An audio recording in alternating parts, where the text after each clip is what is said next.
Conceive, believe, achieve.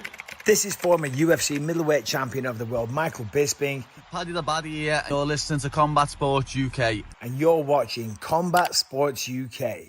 Hello, everybody. Welcome back to the Combat Sports UK MMA podcast. It's Taylor back here with Alex. Alex, how are we, buddy? How's things going? Yep, I'm really well, thank you. I'm looking forward to another podcast. Really busy, but yeah, it's going really well. How are you? I'm good, mate. Well, good. What's this? 3 weeks in a row for you now, is it now? I think it is, yeah. That's right. Yeah, it's my fourth podcast 3 weeks in a row, yeah. Yeah, so you'll be wondering it. where Mr. Shields is. He's jumping on after the break to talk UFC 294 because we're recording a little bit earlier. So he's going to join us for the madness, the preview of the madness. Hopefully he's in a better mood than he was when I spoke to him yesterday for the boxing podcast. He was not pleased about these shenanigans over the weekend. But let's jump straight in. Yusuff and Barboza. What are your thoughts, Alex? What jumped out at you from that fight in the main event on the weekend? Oh, I really enjoyed this fight. It was so much fun. I think we talked a little bit about Yusuff last week, didn't we? And I think you said specifically that you wanted to see some sort of statement from Yusuff, and he nearly made it. It was so close. Yusuff did exactly what I expected him to do in the first round. That was like crowd Barboza and hit him with power shots and try to put him away as early as he could. Somehow Barboza survived the onslaught. I mean, what a warrior this guy is. Yusuff hit so hard and he hit him with clean shots, but Barboza just seemed to eat them and carry on. He threw the kitchen sink at him, didn't he? Once, two straights, hooks, uppercuts. 10-8 round, I think, is fair in the first one. Absolutely no qualms with that. Round two, Yusuff was smart, I thought, in targeting Barboza's rear leg with kicks. You don't see that very often. That's where Barboza's. Yeah, and it's kind of where Barboza's power kicks are coming from, and Barboza began countering, and as Yusuff kind of slowed down, he stalked him and landed so many good body shots. I mean, I think the story of that fight and the turnaround was the body shots from Barboza. It felt like Yusuff had his chance to win this fight, and it was round one. And after that, you got the impression that it was just slipping away from him. Vintage Barboza in the third with that spinning wheel kick. It's just, used to seeing that. Yeah. And that had Yusuff in all sorts of trouble. And then it was Yusuff's turn to survive, wasn't it? But yeah, like I said, the body shots, just the way that Barboza stalked him and just kept coming. And I don't think many would have predicted that sort of turnaround from the veteran Barboza. He's getting on a bit now, and especially for the featherweight division. But I think that the scoring was pretty fair as well. I saw it as, I'm sure some people disagree, but I saw it as 48-46 Barboza. I thought he won rounds 2 through to 5. That's kind of my take on it. What did you feel about this one? Yeah, man. I mean, I was very much eating some humble pie in that first round. I was sat there like, oh, sugar, like, because I hammered him on the pod last week. I have to say, I gave him both barrels a little bit, and I was very confused as to how he was in there. And even the commentators were bigging him up like he's some sort of knockout machine and all this kind of thing. And I actually looked back when I was watching the fight. I looked back at his record to check I hadn't hallucinated, and he didn't have as many finishes as the commentators were letting on. I think they did get a bit carried away, but there's no doubt that dude carried power, and he's thick for that division as well. He is very thick for that division. And I think, he went out and he tried to make that statement in the first round like we called for. And it's exactly almost like you said as well. He didn't let Barboza get into any sort of rhythm in that first round. He just absolutely crowded him and just, he didn't even know what day it was. He didn't know where he was. His legs could barely stand. I mean, he hit him with pretty much everything in the kitchen sink. And then Barboza just did the veteran thing and just kind of went to a bit of the grappling and kind of held the guard for a little bit towards the end of the round, tried to recover, tried to bring himself back. And I mean, that saved him. That saved him big time, because I think had Barboza not had his wits about him like that kind of survival mindset, it's probably done in the first round. And I'm coming on the pod looking like an absolute idiot. So, yeah, pretty glad that he pulled through. I saw it exactly the same way as you. That first round was a 10-8. Be interesting just to get Nathan's thoughts quickly when he comes back on, if he thinks it was a 10-7 or not, because I think the argument's there. Yeah, sure. Yeah. I think the argument's there, definitely, and it would have made it an interesting going into the later rounds. I'm not sure whether, do you think, was it a technical takeover from Barboza, or was it a case of Yusuff maybe gassing a little bit and feeling the pressure and not really knowing what to do once he had thrown the kitchen sink at him in the first round? What did you think? Like, why did, because it seemed like a big drop off for me, apart from those leg kicks that you mentioned. Yeah, I think there was an element of both for sure. I think that Yusuff did start to gas, especially when he was being hit with so much of the bodywork from Barboza. That's just going to take it out of you. Doesn't matter who you are, you're going to gas if, you know, especially after a 5-round fight and just being cracked to the body so many times, like he was hooking to the body, the spinning back kicks to the body. I think that takes a lot out of him. And I think it was you know, like I said, he had his chance in round 1 to put him away. And he just didn't take it. But all the credit has to go to Barboza, I guess. You know, he was a technical masterclass in the end, and he didn't panic. Like you said, he used the grappling to kind of slow Yusuff down a bit, and Yusuff just slowed right down because of the body shots. And it was a really good technical decision, tactical decision, and I think that's probably the main reason why Yusuff just couldn't get his foot. You know, get a foothold back into the fight. Yeah, he really struggled. And how does this one sound to you? Edson Barboza versus Calvin Kattar. Do you like the sound of that? You've read my mind, because I was going to say exactly the same thing. Exactly the same thing. Calvin Kattar did say earlier this year, I mean, it was like last month probably, that he said that 2023 is definitely a possibility for his return. Okay. So I would love to see it. I would love to see that fight. Right? I think it's a cracking fight. Yeah, let's go. If he's fully fit and ready to come back, then you know, you could do it at the end of the year, possibly. Yeah, you could. And I mean, yeah, looking at the rankings, the only other one he's probably going to get higher than Kattar is Josh Emmett. Giga he's lost to. Evloev, I don't think he's fought Evloev, and Bryce Mitchell he's lost to, and those are the only guys above him. Then you get to your Arnold Allen, Ilya Taporia, etc. So yeah, I think that's the fight to make for sure. Yusuff, do you think he drops? He's obviously still ranked, but do you think he drops to somebody unranked, or does he pick up Lerone Murphy? That would be a good fight. Like that would be a good scrap. Yeah, that's a fairly good call. Yeah, I don't. He's dropped one, I think, in the rankings, isn't he? But he'll still get a ranked fight, I think, next time. But yeah, I think Lerone Murphy's a good call. I don't think he's fought Dan Ige yet, has he? Dan Ige might even be a possibility. That would be a good fight. That would be a good fight. He's right there around the same sort of position, and Ige's coming off a loss as well. So I think that might make sense. We could see that, and that would make sense. It's not like you know, I don't think his stock has gone down all that much. Yusuff, I still think that he's a prospect, and he can do some work in this division. So I think Ige might be a good fight. Yeah, I think it would be that Ige or Lerone would be decent for him. Let's jump to the British interest before we go to the rest of the card. What did you make of Melissa Dixon's debut into the UFC? How was that fight for you? Yeah, I was really happy to win on the debut. I wrote a little article about her fight, and watched her previous fights, and I mentioned how she has some fast, accurate striking. This was on show against Alexieva, but then she did get dropped, didn't she, with a big right hand, and you know, but she has that fight in her, and that determination and that toughness to get back up, and and dominated. When it went to the ground again, she dominated, and she's tough, resilient. Her striking was pretty slick again in the second, I thought, as well. Some good grappling on display, taking the back, getting to mount, using the hooks. She looked pretty well rounded, if you ask me. Obviously, there's a lot of improvements to make and a lot of work to do. It's so early in her UFC career, but she looks pretty well rounded.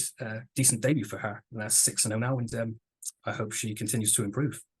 Yeah, very, very decent debut. I think it's almost like the complete flip to Molly McCann, right? She's got holes. I think it's clear to see Melissa had holes in her striking, but she on the ground, man, she was fluid. I love I love watching the ground fighting when people are attacking and when they're changing position, when they're going for either ground and pound or submissions. And she was doing that, like you said, back to mount to back to mount. I think there was even some opportunities where she was trying to throw her off, and she just wasn't having it. She was just re-establishing position so well, getting her hooked in. I was really, really impressed with how she came back because she's got the same grit as Molly McCann and the same determination, but it's almost a flip of skills, right? She's got the ground game that Molly McCann needs, and Molly's kind of got the striking game that Melissa needs. So maybe the two of them need to get together and start training, and yeah, they could really do each other some good. I think. Yeah, super impressed by her debut. Really excited to see her again. She was great on the mic as well. Yeah, and just a really quite a out of nowhere talent, really, kind of to pop up on this card, make a statement in the prelims, and yeah, really put herself in good stead moving forward. So next co-main event, I don't think there's too much. Have you got much to say on the co-main event? Araujo picking up the win against Mayo. well, not much, to be honest. I mean, the first was a bit of a feeling out process, was it? It wasn't full of action. There was a couple of heavy exchanges, but not much to talk about. Araujo was the first to grapple, which I thought was surprising. I felt she was having a little more success on the feet as well. But yeah, she wasn't. I wasn't too successful. The grappling, but there was a nice kick to the face. I thought there was a front kick to the face. Yeah. I thought Maya would be the one to initiate the grappling. Barboza was the first to get a takedown, but she did it again. She ended up taking the back. Control time from then on, not much action. But Araujo was better than I expected, to be honest. I thought Maya would try and rest for and look for more takedowns. She did get it in the third. Surprised she didn't go for it more, to be honest. And yeah, that's about all I've got to say on that one, to be honest. So I'll throw over to this one. Have you ever been kicked in the leg?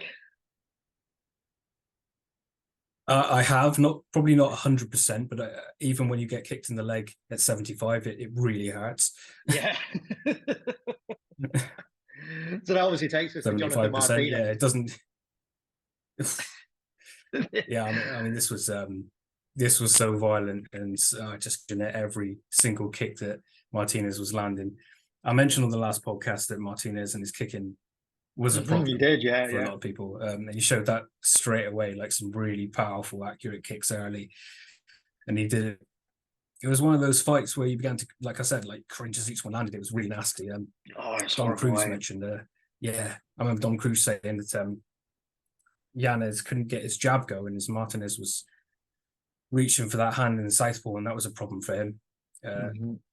Somehow put him away in the first. I thought he would. I thought this is it. He's going to do it in the first round because he got hurt with those kicks. And Yanez tried to become more urgent then to try and stay in the fight, but he wasn't. He just wasn't Martinez's face enough. So he was just getting picked apart. Yeah, and a rare leg kick TKO. Up there with Barboza now. Absolute clinic by Martinez.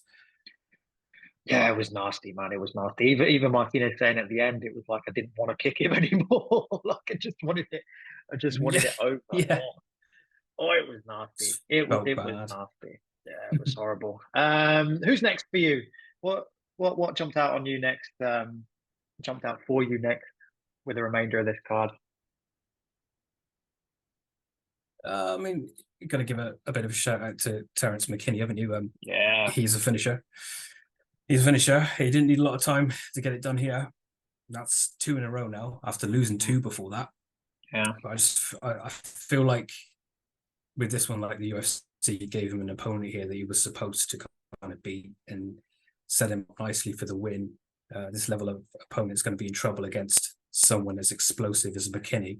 Yeah, That for knee sure. came up so fast. Like that knee just came up so fast, and the grind and pound with Savage, no choice but to stop that fight. So yeah, he's looking good. He belted him. Absolutely belted him with that knee. I mean, you think it was supposed to be Chris Duncan, wasn't it? I would still love to see that fight. I think they have Yeah. back and forth on social media. I can't remember if Terence McKinney said it in his post-fight interview, but that's a fight I really like. I like it a lot for Chris Duncan, I have to say. So hopefully we get to see that one in the future. What do you think Michel Pereira can do at middleweight now? I think he could be a bit of a problem at middleweight.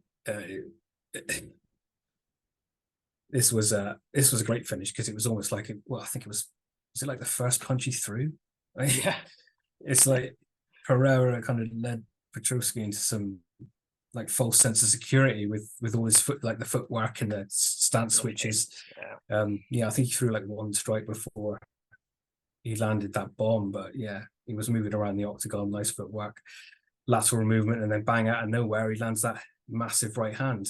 I saw it a couple of times. I watched it back a couple of times, as you do with finishes like that, and it looked to me as if he was going to like loop the punch, but then fires it straight down the middle, and that's maybe what fooled Petrosky a little bit. But it will be exciting to see how he progresses in this division. And I think it's probably the right division for him. I think I think he could quite possibly make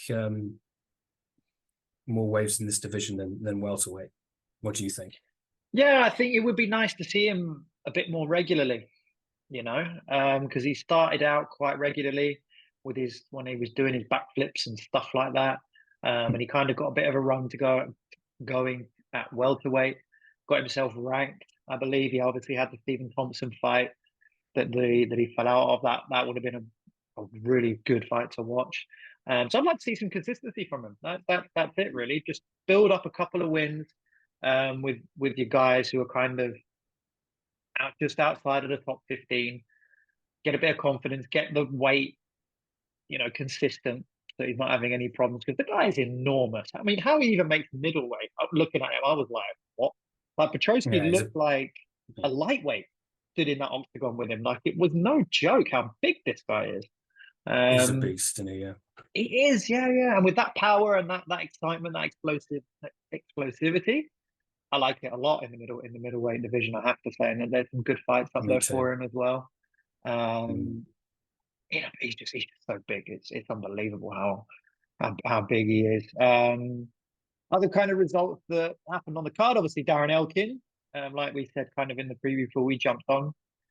You said it quite aptly, doing Darren Elkin's things, just surviving, grinding. Yeah, relentless grappling. Yeah, relentless grappling. Found the rear naked choke.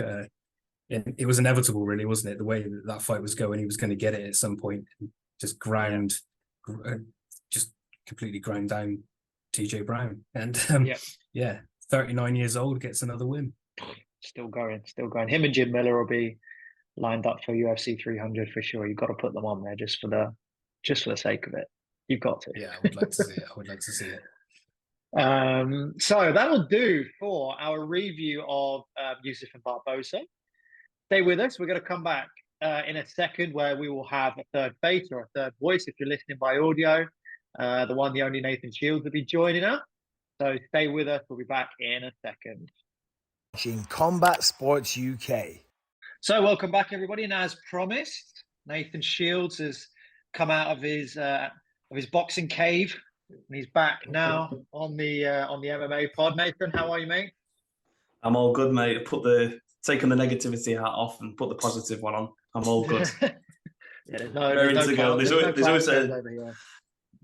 always a different energy when we're talking MMA. Whenever we're talking boxing, you never know what you're going to get. But the UFC is nearly always quite positive. So good stuff.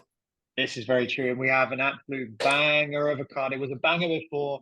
I would probably argue it's even more of a banger now than it was with all the chaos that kind of happened last week. I was on holiday in Naples and I kind of woke up one morning and I saw the USADA news. Then I saw the Oliveira cut. And then I saw the Paulo Costa news, and I was like, am I in some sort of different dimension? Did I eat the wrong pizza yesterday? Like, what the hell is going on? This is just absolute insanity. But then again, I was like, whoa, this is crazy. Volk comes in, and obviously Usman comes in. So how did you gents come across the news? How did you consume it? Alex, first of all, like, how did it hit you? What were your first thoughts when you saw this kind of unraveling? We're just browsing social media and looking for some news, and I certainly got some news. I was, like really quite disappointed for Charles Oliveira. He's one of my favorites, and I love watching that guy. So to find out he gets a cut in sparring like that, a bit disappointing. But I found out that Volk was in literally like seconds after I found out that Oliveira was out. Yeah. So I was like, wow, we're doing this again. Awesome. And the newsman coming in for Costa against Chimaev, seismic waves like sent through the MMA community, like everything was just turned on its head. But at the end of the day, like this card still looks really great. And I can't wait for it. Yeah, it was similar for me. It was a case of scrolling through socials, and the Volk news had already kind of come out. So I literally, as I was just refreshing the screen, I came up and it said Charles Oliveira's out, and I saw the cut and I thought, oh, for fuck's sake, no, because I'm the same. I mean, if you're not a fan of Charles Oliveira, then you're watching the wrong sport. So Yeah. as soon as I saw that, I was just instant devastation. I thought, oh God. And then I literally scrolled up to the next thing and it said Alexander Volkanovski to step in, and I thought, there we go, let's go. Who doesn't want to see that again? So yeah, that was it for me. And a similar thing with the Kamaru Usman step in. Obviously they kind of delayed that a little bit, and Dorino was teasing a few people with the clips of Kamaru training, saying there was kind of some news coming. So yeah, that was kind of it. And when the rumours were flying around that Kamaru was going to be stepping in, again, I think it was just one of those where everybody went, "Yep, okay, I'm down for that. Let's go." Yeah, exactly. Just another indication that there's no messing around. I mean, Nathan, we kind of back and forth before we jumped on today. Obviously, we did boxing yesterday, and we talked about this very thing. They just know how to do it. Dana just said, "Yeah, next one gets a title shot. Done." Right? Problem solved. Co-main event saved. Main event saved. No bother. I mean, just how good is it? I mean, I was kind of, when I first saw it, I thought, that means we're going to get Makachev, Gamrot. Because I think Gamrot was booked in as the cover, but he just kind of faded into he disappeared, the Homer Simpson meme, right? He's just gone into complete obscurity. Like poor guy. And I was thinking, I don't really fancy that. But then Volk, King Volk comes in, saves the day.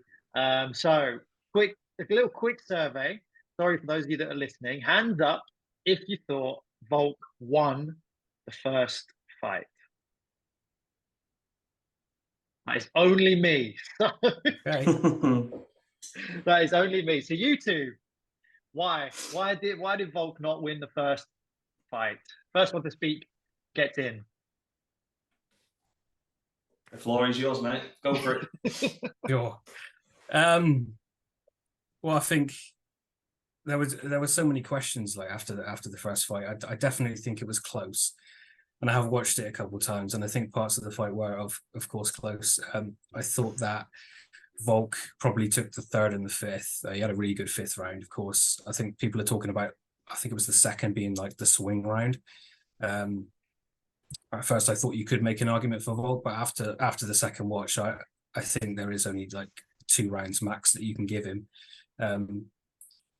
He still looked good to me, though, a few times. He was doing what he always does, by shifting southpaw and like throwing that right hook. And Makachev was prepared for this one. I thought his counter punching was really nice. He had some good work in the clinch as well, in the tie clinch.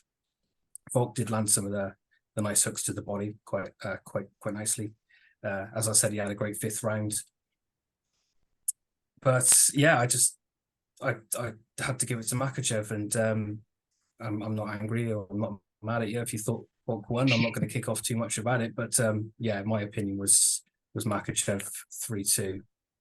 Okay. Yeah, I echo that sentiment. I think it was. I think if we're being completely honest, when we look at social media, for example, I think it's very clear to see that Alexander Volkanovski is a more popular fighter, which is kind of a massive 180 on what it was before. Because if you remember when obviously he was coming up against Max, you know, Max was the most popular guy on the face of the earth. Everybody loves Max Holloway, and you know, Volk was kind of, everyone was wanting Max to get that one back.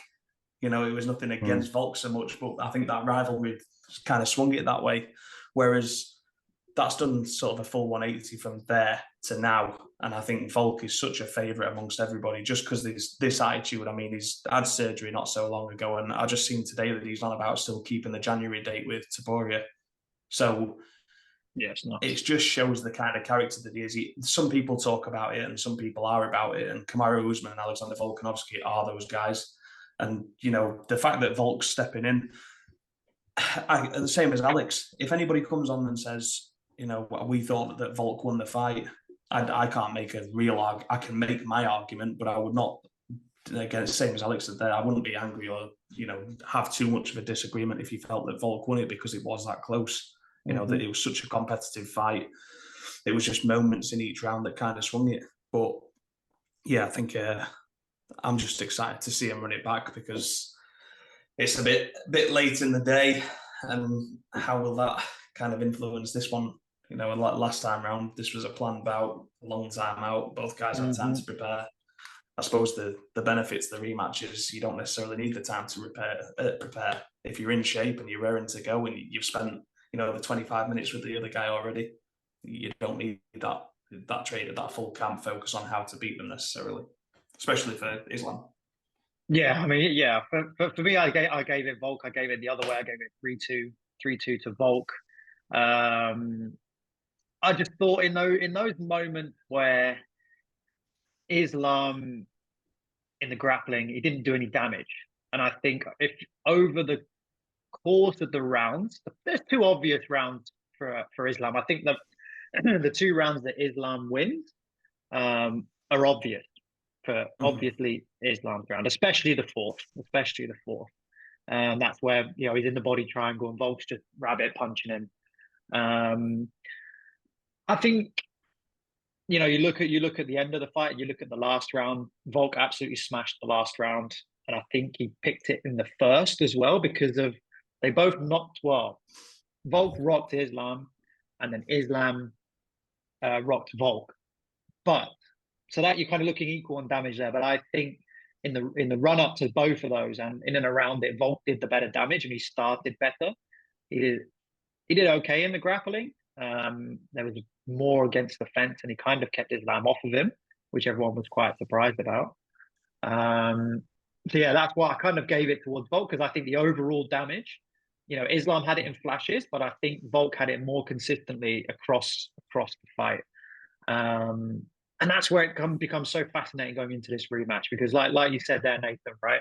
Is it going to be the Bisping story where you've heard Bisping talk about it a load of times that he often thought himself out of winning fights, but when he took that on such short notice against Rockhold, he didn't have time to think, and he just had to go in there and perform. Everybody knows the rest. You know, Volk is an absolute machine, picking this up in Abu Dhabi as well.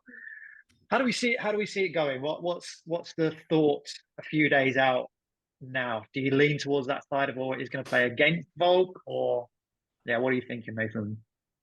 I think you make a good comparison there with the Bisping story because when he talks about the Rockhold rematch, he always says, "I didn't have time. I knew that I had to go in and just give it everything there and then because I'd not had the full camp. I was fit. I was raring to go, but I was also." I needed to get the fight over with early, really. I knew if I went 100%, I maybe didn't have the full 5 rounds in me. So, which, you know, was maybe not too true, let's be honest. Bisping could fight for the next 3 weeks and not get tired. So, but I think the mentality side for Volk, he's not coming into this fight just to step in and save the day and for a reputation. He's coming into it because he believes he can beat Islam Makhachev. He believes he knows how to beat Islam Makhachev. And I'll be honest, if I saw something earlier today saying that Volks was weighing around 181 pounds when he was on the Overdogs podcast, and they were talking about, you know, the cut and everything else. Volk's been a big guy, but he doesn't blow up. He's always in shape. You never see him, piling loads of weight on or anything else. That he's a 140 pounder. You know what I mean? He fights down in that 145. He fights at that weight, and making 155 for him is no problem. I'm sure he has to cut a bit because I actually when I went to Vegas earlier this year, and I actually saw him in one of the hotels just before before his fight. Which one would it have been now? Either way. Either way, trying to think. Emmett? Would have been Rodriguez. the Emmett. Yeah, it would have been the Rodriguez fight. Yeah. And I saw him then, and it was surprising because you kind of see him on TV and you see him in the weight classes fighting in or whatever. And you think he looks like such a short guy, but he's a thick set dude, man. I walked straight past him, and he was absolutely massive. So the weight's not a problem. The last minute notice isn't a problem. I think the fact that Volk is naturally a smaller guy actually helps him coming in late because he doesn't have to think too much about that weight cut. It's not going to take too much out of him. Islam feels confident. He was training for Charles, but it's not Volk's going to bring a lot of the same issues anyway. He's going to come throwing hands. He's quite comfortable on the ground. He'll mix it up, and Volk can kind of fight everywhere anyway.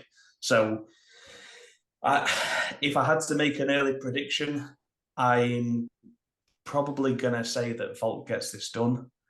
And purely the reason I say that, the head actually says Islam. I think he's the bigger guy. I think he's a stronger guy. I think you touched on a lot of you mentioned something there, which was probably the reason why people felt that Volk won the first fight, which was that people were surprised at how well he did. Yeah. And I think that lent in towards he's maybe winning this round when actually he's just doing a lot better than you thought he was maybe going to do against a much bigger guy who's also an absolute killer. So, but at this time round, I just think that Volk's going to give it absolutely everything. I'm not saying he didn't last time, but he's kind of said earlier on, this is a bit shit or bust in regards to the Islam fight. I mean, he's not going to get a third crack at Islam. If he's going to take the title off him, he's got to do it now. So he might have only had a short time to prepare, but I think, mentally, physically, he's there. He's right where he needs to be. And if anything, he's probably more motivated now than he was the last time. We look at what he did with Max. Every time he took Max on, you look at that third one.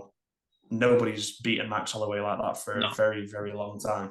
So, it shows that Volk learns when he's in there as well. He doesn't necessarily need to have full camps for anything. He spending 25 minutes with Islam is all the prep that he needs, I think. Alex, jump in. Nathan's already given us kind of his prediction as well. Like, he's gone full. He's gone straight in there. Yeah, I think Nathan's right when you say Volkanovski he's all about it. He's going to come in and he's going to give 100%. He's going to absolutely go for it. But is that going to leave him open to something? I think we're going to see probably the best Makhachev that we've seen, quite possibly. I think he's going to be ready. He's ready for anyone, and I think he's going to be in incredible shape. So if Volkanovski comes in here trying to take his head off, it could be detrimental, possibly. I think a lot of people make a big thing about coming in on a full camp with Volk. I think as Nathan was kind of saying there as well, he's a kind of a guy that stays ready. He's not going to blow up. He's not going to get too big.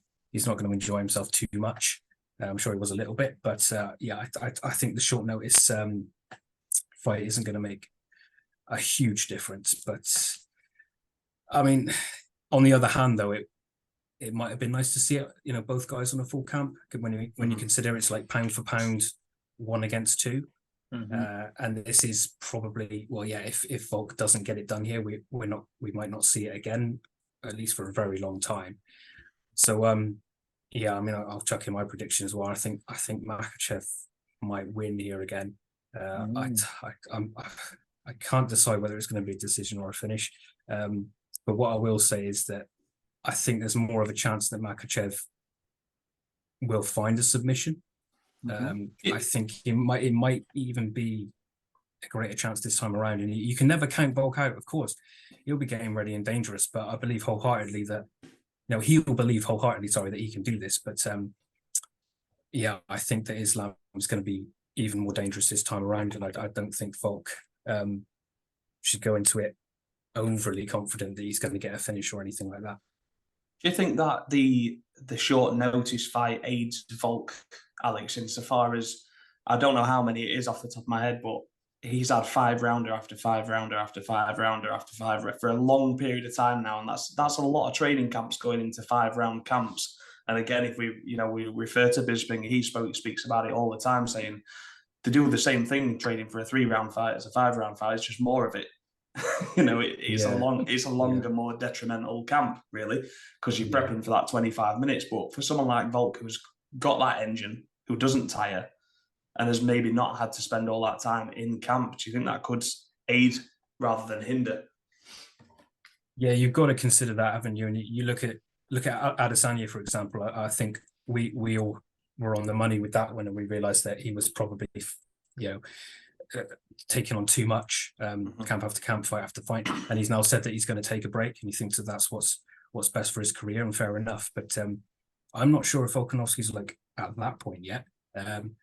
But I think he's super keen to get that win back. So will it help him? I think he was saying actually himself that he feels like he's fresher because he hasn't had a full camp. But I don't know. I'm hesitant to think that will help him. I personally think he would do better on a full camp, and I think, like I said, 1 versus 2 pound for pound, both on full camps, ready to go. I think that's kind of the fight that I kind of wanted to see, really. Yeah, I suppose the problem is the guy in the other corner, isn't it? I think someone with a different style to Islam, perhaps, that it's maybe a different story, and it does help Volk a little bit more. But someone like Islam, he's absolutely going to test that 25-minute pace. He's not going to blow out either, really. Although I thought he did in the last round a little bit, but he's got a style that if Volk's not fully prepped, let's say, like he would be off the back of a full training camp, then if he's ever going to get tired in a fight against somebody, it's going to be against Islam. Yeah, it's so tough to call, I think. It is. It really is. It's like, I'll say, sorry to interrupt you, Taylor, but when I watched it, I was just like, I came away with like so many questions after watching it, like the first and second time. Like, it is so hard to call. You can look at it exactly like both sides of the coin here, and yeah, it's a difficult one. But sorry, go on. Well, we've got. I mean, you're the last one to give your opinion, Taylor, but you've also got the deciding vote. So do not say draw. Do not say draw. Right in the middle of you two. Oh God, could you imagine a draw? I think the only way that Makhachev gets a finish, like you're saying, Alex, is if Volk overcommits himself. Which, if he backs up what he's been saying, and this is what I don't like when fighters do this, is he did this ahead of Cannonier, where he was just, I'm going to knock him out, I'm going to do this, I'm going to do that, and then he just didn't. So it worries me when fighters start coming out overconfident. And all I've been seeing is, I think Volk's posted about 5 YouTube videos a day since the announcement. He's just gone wild on his YouTube. So he's obviously making the most of the moment to be in the news and everything. And that's it. It's almost kind of making me think, oh, okay, is there something going on here? A bit of bravado, I don't think Volk is the type to lay on like that. I think he's very honest and very down the middle. But there could be a little bit of that. I think also what worries me is I just watched Embedded while I was having my dinner tonight, and he's still in Australia. He hasn't travelled yet as of when episode 2 was recorded. So that would have been Sunday, Monday. That's a worry for me, that travel to Abu Dhabi, and childhood experience there is anything to go by. It's going to be a bit difficult for Volk. That being said, it's heart versus head. I'm pretty much in the same boat as Nathan. It's heart versus head here. Like, my heart wants Alexander Volkanovski to win that fight, be the double champ, and in my opinion, be up there with Amanda Nunes as the greatest double champ status in terms of what they've done. If Volk goes in and does this, it is better than what Conor did, in my opinion. It's better than what DC did. And it's up there with what Amanda did in terms of equivalence. And we can have that discussion later if you like. But that's what I hope happens.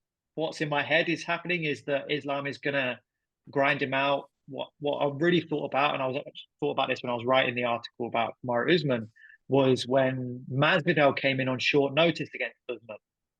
And Usman just wrestled him for 5 rounds, and it was an absolute bore show.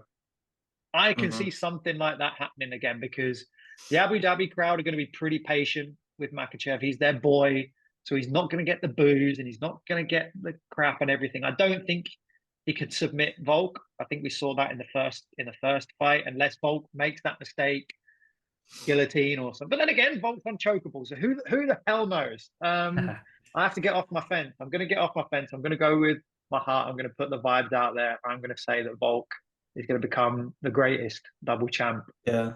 Well, I'm going to quickly jump on and counterpoint a couple of things you've just said there, because you talked about Izzy. You talked about Izzy and you talked about Masvidal. Masvidal has a gaping hole in his game, which is the wrestling, and that's why Kamaru Usman took advantage of that. And Izzy always says he's going to knock somebody out, and more often than not, despite the fact that he's a hell of a fighter, he doesn't often deliver on those promises. You know, with the Yoel Romero fight, and then we've got the Vettori fights, and a few others there in there. Izzy quite often says he's going to go in there and do X, Y, and Z, and he might get the win, but he doesn't necessarily make that statement. I think the thing to consider here is Alexander Volkanovski is not that guy. He's not going to come and get wrestle fucked for 5 minutes of every round. He will refuse to let that happen. It's just not going to happen. So. I think Islam can win the fight, and I'm sure there'll be moments where he's dominant in that area, because that's where his game is. But he can also hurt Volk, like Alex said. Out of the two, when he had him hurt and he had him rocked, there was a couple of touchdowns there, and you were thinking, oh, here we go. Islam's the guy, and I think it's probably a big statement, and you're probably going to draw a bit of hate for those Conor and DC and all the other comparisons. But I don't think it's a bad shout. When you rack up those opponents and you look at it, if you're looking at Volk taking the mantle from Max and Islam, it's going to take some beating.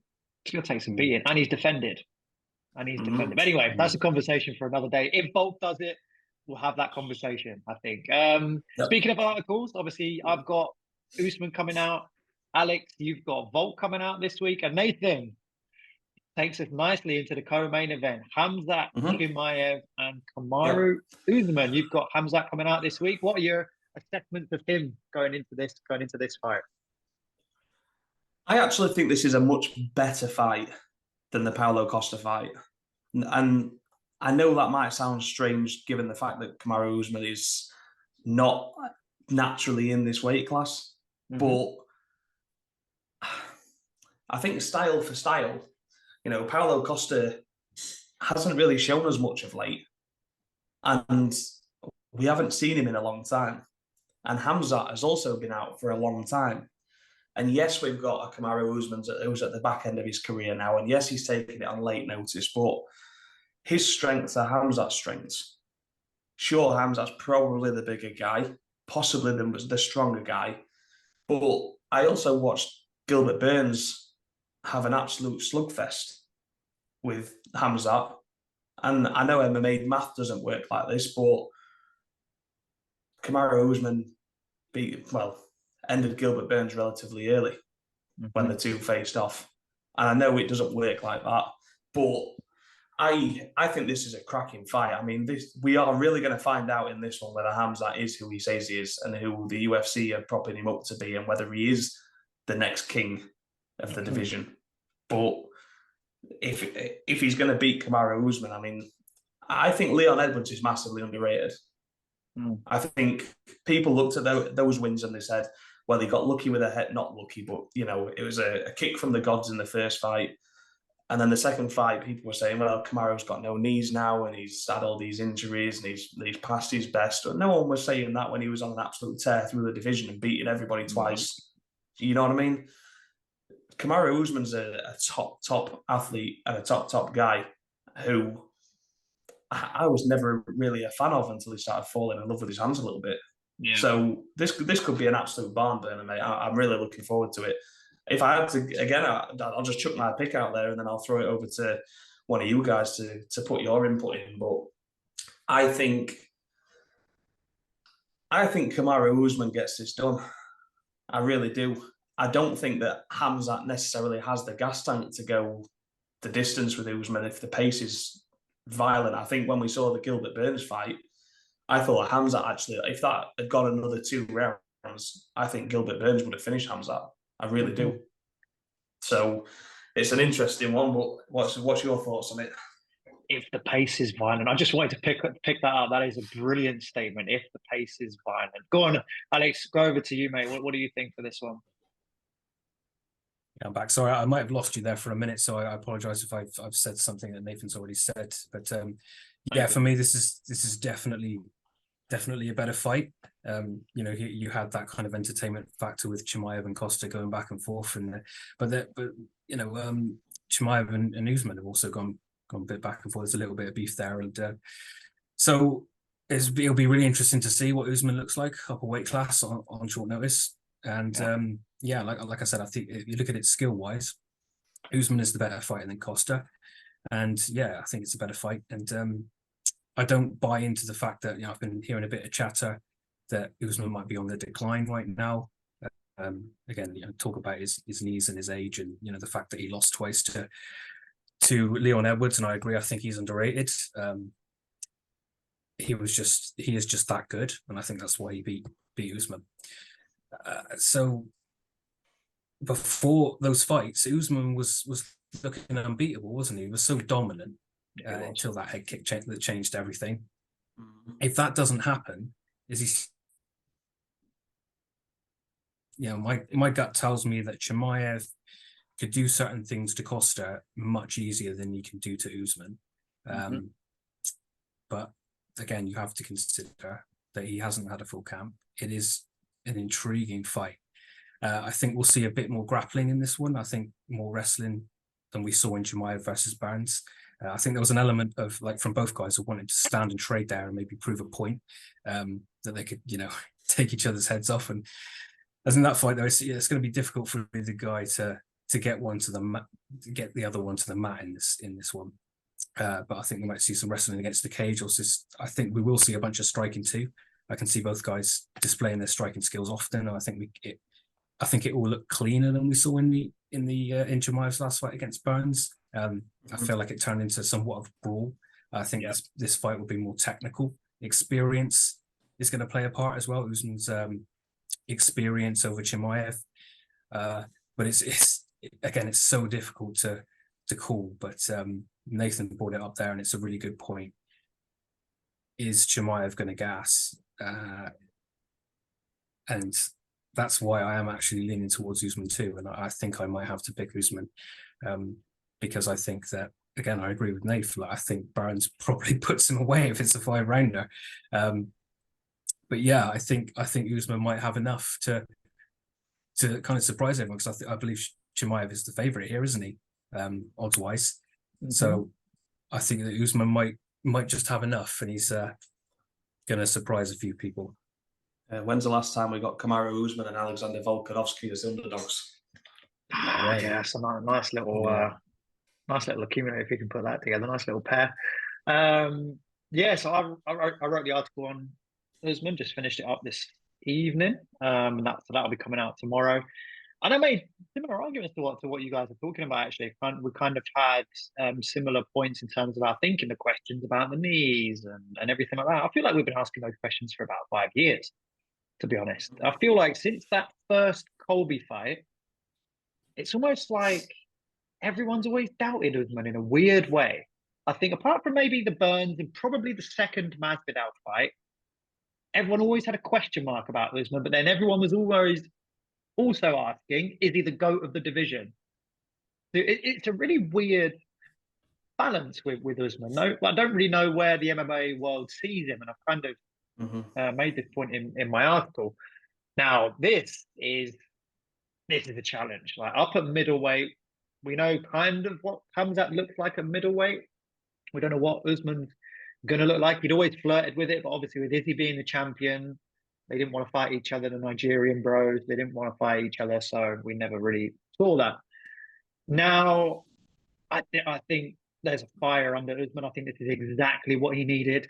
Very similar case to Max Holloway. Max Holloway has made the decision to fight and beat up all the other contenders. Usman had that decision. Yes, he's obviously older than Max.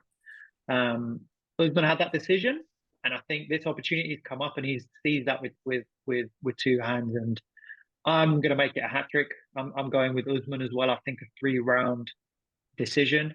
I think they're just gonna. I think ultimately what will be Usman's experience, very similar to what we saw with Barboza on the weekend that Alex and I just spoke about. And I think his striking's crisper, especially since Trevor Whitman. Since he's been with Trevor Whitman, I think his striking just looks that much crisper. And I mean, he went. You can definitely say for 4, okay, maybe 3.5 rounds of Leon Edwards 2, so the Salt Lake City one. It was a pretty easy, not an easy fight, but it was pretty easy to say who was winning that fight up until the kick from the gods, right? The second fight was a different story, and I think we're going to see the best of Usman in this fight, and I think Khamzat's going to come in a bit like a bull in a china shop. Obviously, being in Abu Dhabi, he's now representing the UAE. I think he just ditched Sweden because apparently you can do that. So like, even though Ilir Latifi's still with him, it's all a bit weird anyway. So no, I think we're going to see the best Kamaru Usman, and I'm going to make it a hat trick and say, yeah, I think he decisions him. Let's go. I think hat trick. We're all agreeing. I think you said that you touched on the Colby thing, Taylor, and I think that was a great point, because what's Colby most known for other than being a dickhead? It's his gas tank. It's his gas tank. And let's be honest, out of the two of them, it was Colby that was gassing in that fight with Kamaru Usman. And again, similar to the point I just made about Volk, coming in late notice and not having to have that training camp and all the rest of it. Same thing applies for Kamaru Usman, but insofar as rounds, Kamaru's been fighting 5-round fights, and he's lost God knows how many. So coming into a 3-round fight against Khamzat, Kamaru can go at a pace that he's not necessarily gone at in recent times, let's say. So yeah, it's just another thing to consider as we go into it. When was the last time he was? Fights. I'm going to have a look and see if I can just see when the last time he was in a 3-round fight actually even What have we got? was. We've got It was probably Colby. before. Sorry to Usman. interrupt, but it was probably just before he won the title, right? I think it was before he. Did he main when he event beat- with Damian Maia? Let's have a look. Because Wait, it's when- Damian just Maia, before- RDA, and then Tyron. Yeah, that was a main event. So it must have been the Emil Meek fight, which was 2018, January 2018. 2018. Yeah, so nearly 6 years ago. And was that the infamous that was me at 30% card? You remember Dana White just came out afterwards and just absolutely hammered him. Yeah. 2018. I mean, we're talking how many years is that? My math is terrible. If you're talking January, we're just shy of 6 years, aren't we? Yeah, we're just shy of 6 years since the guy did a three round fight. So yeah, I think Nathan, I think that's a really good point as well. Like, he can just come, he can go at Usman, and you saw from that Gilbert Burns fight, like he doesn't like it so much. So we've got our predictions for the main and co-main. We'll jump to a very quick break, and then we'll break down Walker and Kalayev and some of the British interest on the card. Yummo Mokaev returning, probably with a new knee, and Nathaniel Wood jumping in there as well. So join us in a couple of minutes, couple of seconds, and we'll be back with you. And you're watching Combat Sports UK. So welcome back to part 3 of our Monster Pod. This week, previewing UFC 294. We're going to finish up some other notable mentions on the card, but we're on the cusp of breaking news. Nathan, over to you. What's happened? Yeah, just a couple of bits that I've just seen in the break there, mate. So Myra Bueno Silva, you remember, got the submission victory over Holly Holm back whenever it was. She was given a 4.5 month ban, but the decision has also been overturned. So that will be down as a no contest now, that victory over Holly Holm. So see how far that sets her back. And then also on the topic of drugs, Daniel Rodriguez, D-Rod, has also been given a 6-month ban, and is ineligible to fight until January, I believe it is now. which has obviously been backdated from the time of the test. There's not too many details on it at the moment, but yeah, that was just something that had broken during the pod. So yeah, a couple of breaking news stories before we dive into the rest. News. USADA are actually doing its job before they get kicked out in January. At least they're still picking him up, because it would be very easy, I suppose, for USADA to slack a little bit, let's say, especially since the relationship seems to have gone to shit with the UFC. That's true. So let's go to the light heavyweights. The big boys on 294. Johnny Walker versus Muhammad Ankalaev. If I just take a quick gander at the rankings, we have Jamal Hill is still registered as a champ on the UFC website. Ankalaev at 2, not 4, obviously, since the majority draw against Jan Blachowicz. And Johnny Walker at 7, who's coming off, I think his last fight, was it Big Paul Craig? Or has he fought since then? No, it was Anthony Smith, wasn't it? Oh, sorry, it was Anthony Smith. Yeah, you're right. It was Anthony Smith. Yeah, you're coming after my family. Yeah, I remember that fight. Yeah, that's the one. That's the one. So who wants to jump in on this one? Who wants to get started with Walker and Ankalaev? Yeah, I mean, I'm happy to jump straight into it. It's an intriguing fight, and it's definitely a clash of styles. I suppose I'm not really sure where to sit with this, because I've spoken about fighters who I think are slightly underrated, and Ankalaev's not one of them. I would actually swing the other way. I think Ankalaev is seen as this absolute killer and the future kind of the division by some people, and I'm not sure I buy into that premise, if I'm honest. I've not really seen too much to show me that that's the case. Wrestling heavy style, but Johnny Walker's the complete opposite to that. Johnny Walker's flashy, and Johnny Walker's one of those that's kind of toned that down a little bit, and I think we kind of saw that negatively against Anthony Smith, I thought, because I'm a big Anthony Smith fan, but I thought he was there for the taking in that fight, if I'm completely honest. Big time. I thought Johnny Walker could probably have ended that at any point that he chose to, as we came towards the back end of that fight. So I think if he's going to win this one, Johnny Walker needs to kind of go back to what he did against Paul Craig and kind of just throw caution to the wind, because it's going to be one of those crazy big strikes of his. He's got crazy power, and he's a massive, massive guy, even in the weight class. So I think that's the way that Johnny Walker gets this done. For Ankalaev, his style should be the kryptonite, I suppose. Yeah.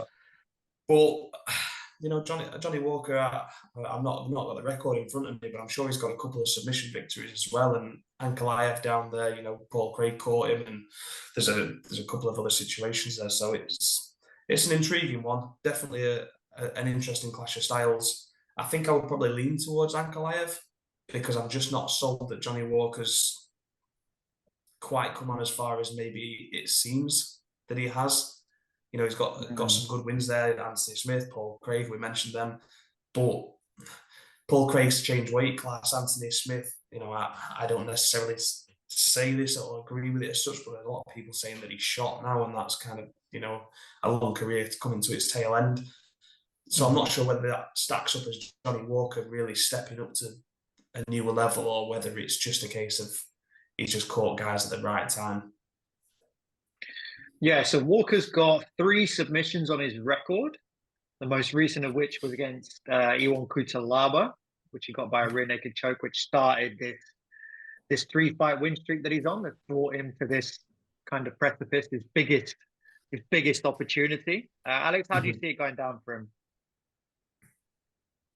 It's another tricky one. I think Ankalaev I feel like he's kind of being punished by the UFC now after that very slow fight with Jan Blachowicz. He's world class, but he has been guilty of not putting on the most entertaining displays, and sometimes you kind of get punished for that. Like the next title fight here with Jamal Hill out with injury is Pereira versus Prohaska, and those two, that's fireworks, isn't it? So Ankalaev might need to prove why he should still be given a title shot with a statement. I think he needs a statement win over a Walker. If he wins via decision and it's not a fun fight, he might even have to win another one to put himself into title contention again. It doesn't do anything for him, does it? No, not really. It's worth thinking about as well. I believe Hill has been promised a title fight once he's fit again, so he might not be in the picture for a while. As for Johnny Walker, as we've just said, he's on a great run of form after falling off a little bit, lost to Santos and Hill. And people began asking the questions, didn't they? Like, where does this guy go? Like, what happens to him now? He was a wild man when he first joined the UFC and got some highlight reel finishes, but then he lost 4 out of 5. He seemed to be more tentative after joining SBG, and he was obviously, I think it's just obviously they were trying to work on some stuff. You know, he was working on some things, trying to tighten up his skill set, and it seems to be coming together now. You know, it's 3 wins in a row, 2 finishes. And if he wins this one, he's probably not even that far of a title shot himself, you know, especially if he does it in style, which he's capable of doing.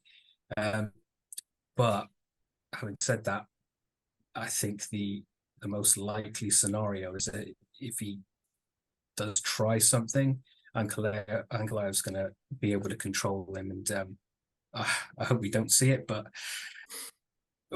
it could end up going down that way, and Ankalaev kind of, you know, wrestles him, and he's not able to do something or get that big finish that he wants. That's my big concern with Johnny Walker in this fight, is that he does seem more well-rounded.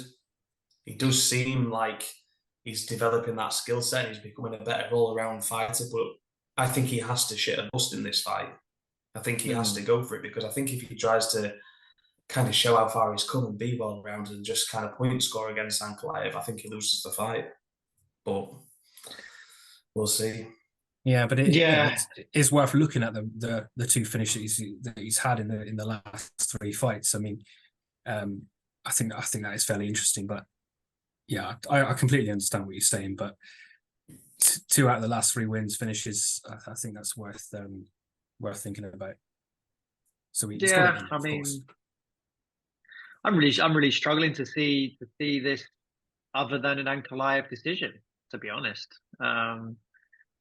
You know, Ankalaev's beat everyone they put in front of him, really. And I mean, the light heavyweight division's not, you know, apart from maybe the top, yes, Ankalaev's in that top 3, but the top 3 I'm thinking of are Yuri, Alex, and Jamal. You know, apart from those guys, the division's not stacked, is it really? No. So you're looking at Johnny Walker to break through.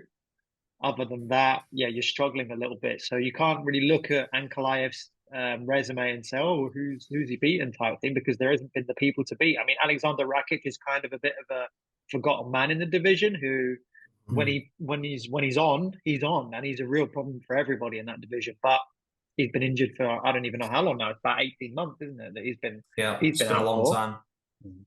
It's been a long time, and the thing with Ankalaev, okay, he goes and beats Johnny Walker. I think it'll be a decision. That's my pick, Ankalaev to win by decision. And like you correctly said, Nathan, I think it doesn't do anything for him, because he's still behind the title fight to come, and then the title fight after that, which is going to be Jamal Hill, because of the circumstances of what's happened. And who knows if Yuri and Alex put on an absolute war and it goes to a 5-round split decision, who's to say that either of those jump back in with the winner of a Jamal versus the winner of that, right? And gets the title rematch, because it's such a good fight. I mean, we know Dana likes to do these things, and he seems to not like Ankalaev at the moment. And I just struggle to see how, if anyone's going to get an exciting performance, it's going to be Johnny Walker, in my opinion, because that's his style and that's what he can bring to it. And I think he needs to. That's what I'm praying for, Alex. That's what I'm praying for, Taylor, because I think this could be an absolute snooze fest. I think this could be a dreadful fight.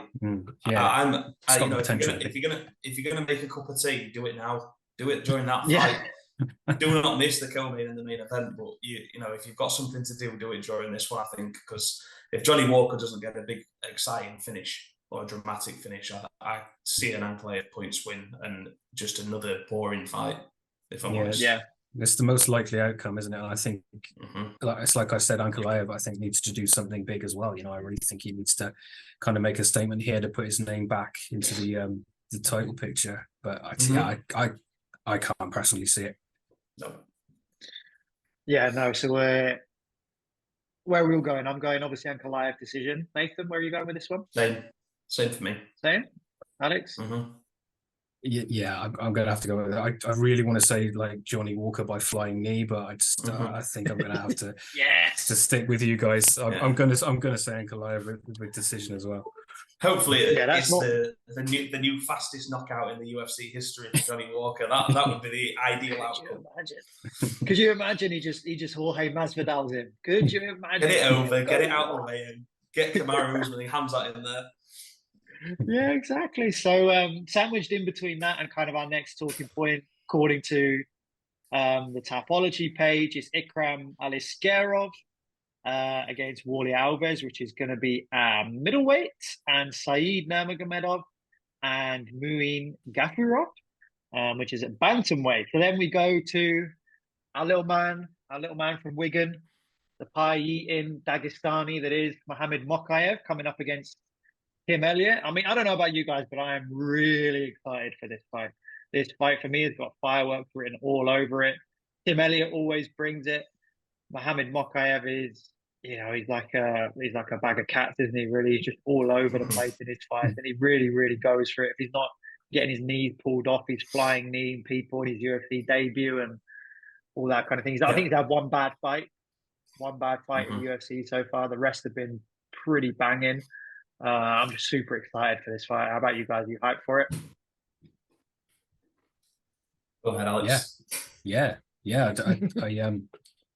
I can't wait to see how far Mokaev can go. It's going to be interesting to see what he does after that knee injury. Because Filo, in that last fight, he almost had him dead to rights, didn't he? And somehow Mokaev didn't tap in that leg lock, the knee bar, whatever he had him in there. But he got that done via submission, and he gets a bit of stick for not being all that exciting, which I guess you can say is fair. But he has got 3 finishes in his 4 UFC fights, and he certainly looks like a hot prospect. Tim Elliott is a tough fight.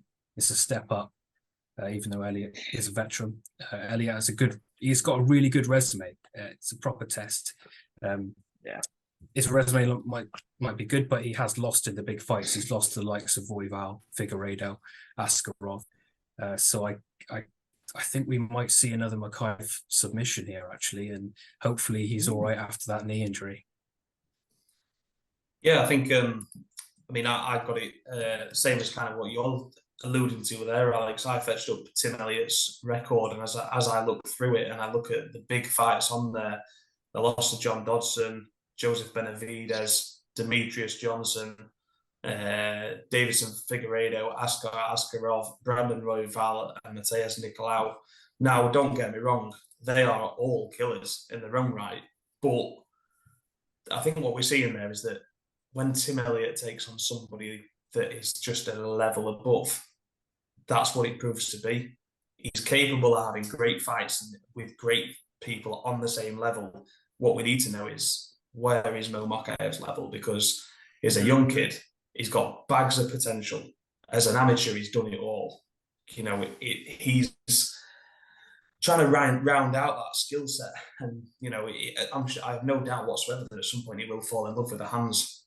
I'm with Alex on this one. I think Mo gets it done inside the distance. I do think that he's a massive talent, and yes, he's been, I say, like everyone said, guilty of the not so entertaining fights. But the reality of it is that comes from casual fans more than real MMA fans, because there's more to this game than just throwing punches and throwing kicks and getting knockouts. And he is the definition of, don't let him grab hold of you. Because if he does, you're in for a whirlwind of a tough time. So, yeah, I'm expecting Mo to come back better than ever and put a bit of a statement on against Tim Elliott. Yeah, Mo's finished 3 of his 4 UFC fights. 3 of his 4 UFC fights. So yeah, this narrative, I don't really get where it comes from. I think he did have one bad fight, which was the Charles Johnson one.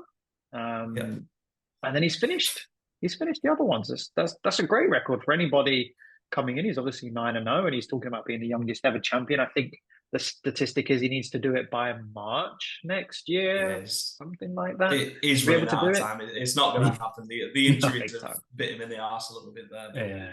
It's what it is. big time. Yeah. So yeah, no, I'm going with you guys. I'm even going to go first round. I'm going to go first round. Little bit of a scuffle, and then he catches him in something, an armbar or a naked choke, something like Well, that. Tim can be finished, can't he? He's been finished a number of times via submission. So if Mo, like I said, if Mo can get hold of him, he's like a little limpet, isn't he? Once he gets hold of you, he just wraps everything around you and just crawls all over you, and you don't know whether he's coming for an arm, a neck, you don't know what he's going for. So yeah, I expect Mo to be explosive on this. It's a we've had the cards in London where he's featured on those. This is a massive card, and I think they're the main card, the final fight on the prelims, aren't they?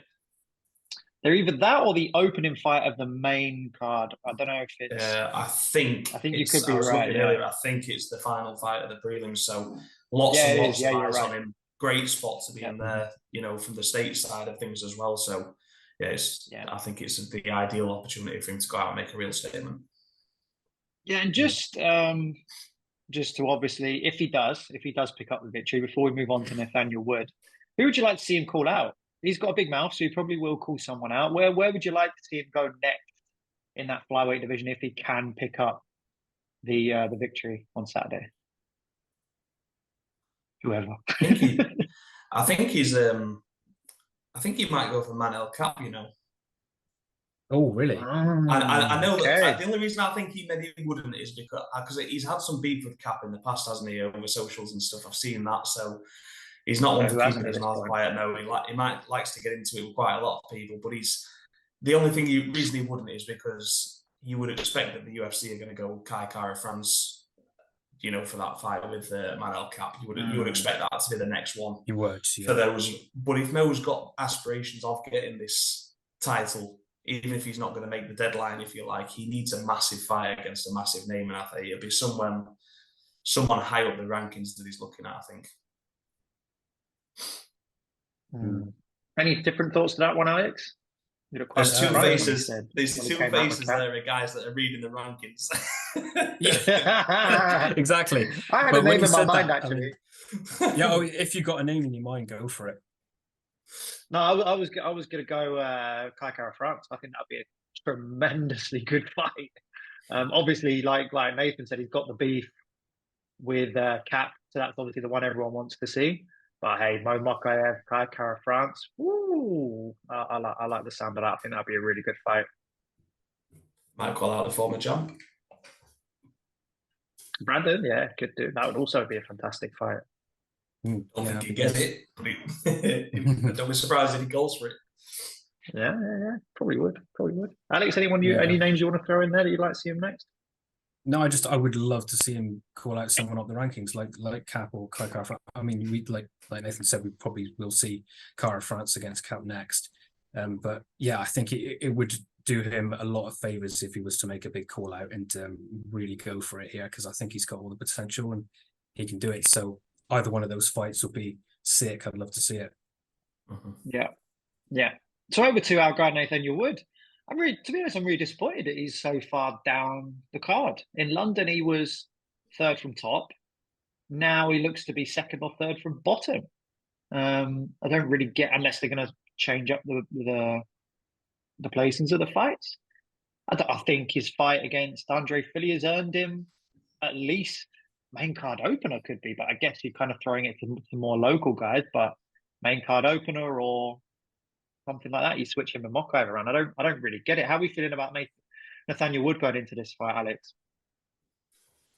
Yeah, I kind of agree with you. I would have liked to have seen it further up, because Nathaniel Wood he's just so good. I love watching that guy, and this fight with Fili was so much fun. It's a bit of a short notice fight again, this one, isn't it? And Naimov, I think he's had like one fight in the UFC, and it was upper weight class. He knocked out Jamie Malarkey, and that was at lightweight. So I think Wood will be okay, but he needs to be careful in this one and kind of be perfect. If he gets hurt like he did against Fili, it's tough to see him like coming back from that. If he takes big shots against this guy who looks like he has some serious power, it could be an interesting one. But Wood has won 3 in a row, and that includes Jourdain and Fili, which are really good wins. So I think if he wins here, I hope that he gets a ranked opponent next. I think he deserves to get a ranked opponent if he gets it done. He's also got some submissions on his record, so you never know. We might see more grappling in this fight. He's got plenty of submissions and finishes a lot of decisions lately. But he's such a good fighter, an all-round fighter, and but something to take note of. I mean, he hasn't got a finish since 2019, so it would be nice to see him get a finish in this one and kind of make his way up a little bit more and get himself a ranked opponent and really get him into the conversation in the featherweight division. Yeah, I mean, he tried his best against Andre Feely, didn't he, to get that finish? Neither of them were getting finished that night, were they? Go on, Nathan. Sorry, mate. Yeah, I mean, look, Nathaniel Wood's probably one of the most unlucky fighters in the UFC at the minute. When we talk about position on the card, and we've also got to consider that he's had something like 4 fights cancelled in the last 3 years, which has meant that he's only fought, I believe, 3 times. This will be the 4th fight that he's had in the last 3 years, 4 years. So he's not fighting regularly enough. And he's had a couple of postponements along the way, and he's fighting up at a weight class that really, on the eye test, suggests he's too small for. But he says he feels great at that weight, and that he carries the speed and everything else there, and the bigger guys can't necessarily live with his speed and agility, and that's what he's hoping to showcase. And the Charles Jourdain fight, he looked absolutely incredible. And then last time out against Feely, yes, he got caught, but there's also an element of that. Nathaniel Wood loves to put on a show. He doesn't want to give boring fights, and they might go to points decisions, but you don't see the prospect in boring fights. He's there to entertain, and that, for me, again, is why I'd like to have seen him higher up the card than what he is. I think he doesn't necessarily get the love that he deserves. I think, obviously, when we were talking about rankings, it was Lerone, wasn't it, that took the ranking spots, but it could have been Nathaniel after that Feely win. So he's right there. He's right there, and he's deserving of a big fight against a big name. Yeah. And I hope that he can come through this kind of unscathed. And I mean, Alex makes a good point. You've got Nathaniel probably coming up a weight class from where he should be fighting at, and Naimar's probably coming down from where he fought last, where he got a stoppage over it. But no disrespect to Jamie Malarkey, there's levels to this game, and I think Nathaniel Wood is a much bigger test, despite maybe the size difference. And I'm expecting a bit of a clinic here from Nathaniel Wood. I hope so, because he's somebody I really like. I think he's super. I love the way he speaks. I love the way he talks about MMA. Shout out to Patrick McCory, who does some work with him, and he had fantastic things to say about him when I met Patrick down for Octagon in Frankfurt a few weeks ago. And he's just an all-round sound guy, and I think MMA needs those personalities, especially British MMA. Love to see him get fighting more. Great to see him active.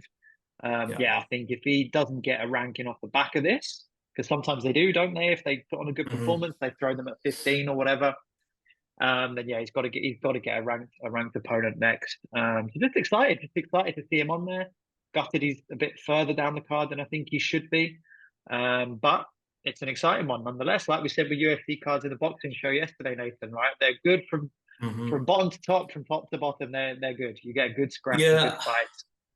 I mean, that's the thing. Just the card in its whole, like you could look at some of the names on there and you could say I'm not maybe too familiar with that, but that the matchup's probably it's either going to go one way or the other. It's either that somebody's going to get a crazy knockout, which is always exciting, or you can have a really competitive knock. And the big thing and the shout out kind of to the UFC in particular in this is the fact that they don't, like we were just talking about the Dan Aziz and Josh Buatsi fight in the boxing podcast, and I was saying that's the fight of the weekend. Can't wait to see it. It's a real close fight, and Josh Buatsi is the better fighter probably, but Dan Aziz is right there, and Buatsi is flattered to deceive, and blah blah blah. And then you flick onto socials today, and the fight's off.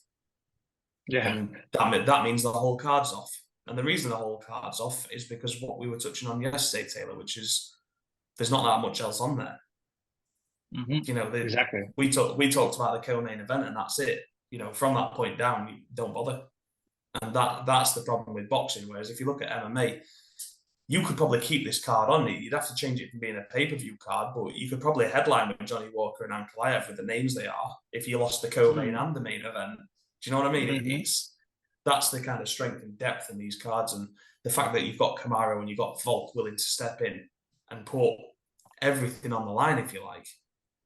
You know, it just shows the difference. The fact that there's obviously a financial benefit for those guys to come in and do this. But that's not why they're doing it. You know, these guys are doing it because they're absolute gangsters. You know, Kamaru Usman and Volkanovski are coming into this fight because Usman believes he goes in there and smashes Hamzat to bits. And Volk believes that he goes in there and smashes Islam to bits. Are they right? We'll have to wait and find out. But that's the mentality of the guys in the UFC. And the fact they can throw such massive fights together so late in the day is just why everyone loves this sport so much. Yeah, it's incredible. Alex, we'll pass over to you. Any final words to follow on from Nathan's nice little way to see us out there? Well, I think you mentioned Aliskerov, and he was actually supposed to be fighting Nemavov, and before that he was actually booked to fight Paulo Costa. But I think he might be one to watch.